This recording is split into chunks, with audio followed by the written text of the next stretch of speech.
something made me laugh. I took a swig of my coffee and I spat it all over my client. My whole mouth spat like projectile coffee all over my client. Right. Everyone was like, and then we just pissed ourselves laughing. It was disgusting. I would hate to waste coffee like that. I know.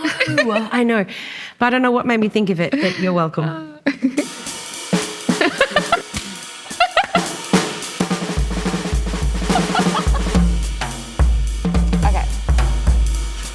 Hi everyone, and welcome to our new show where we help you tackle all your hair emergencies.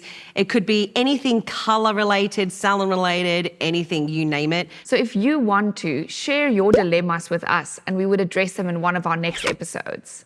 Jools, so take a look next to you. There's two little piles. One's mine, one's yours.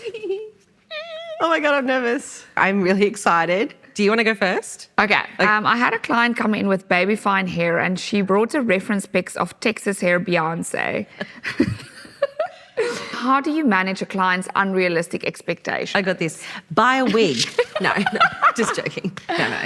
I like to focus on a positive outcome always. And I say to her, well, why don't we make you look at like the best version of you? Or I would say maybe look for some other reference pictures. Yes. That's more realistic. Yes. Also educating her on the right products. For sure. Maybe she's not blow drying her hair properly. Maybe she's not using all the products necessary. Maybe she's slicking her hair back with oil. We don't know. If you are born with fine hair, like the best is to take care of that hair that you do have. Like you can't miraculously change your hair structure. I have lots of hair but fine hair, but I like to lighten my hair because it gives it a little bit of grittiness and it feels fuller.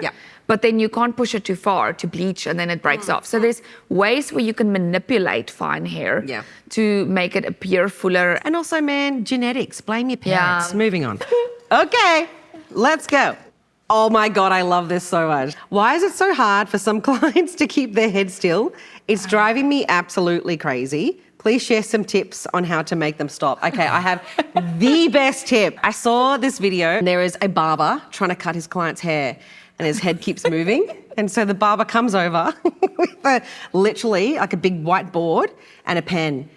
And he goes, draw me a horse. And then the barber goes like this. And then the client's like, and he goes, that's what it's like cutting your hair when your head moves. I can't cut. Yeah, keep still.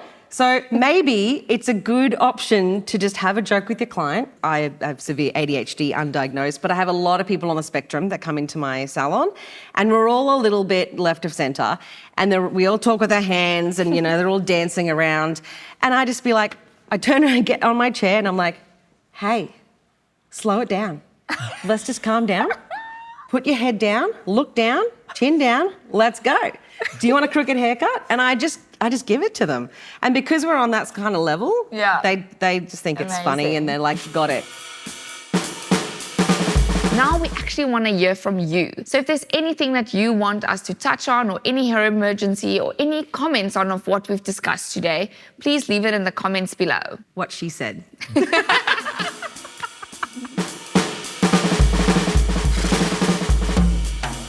I just spat everywhere. Lucky there was no coffee. Slingers.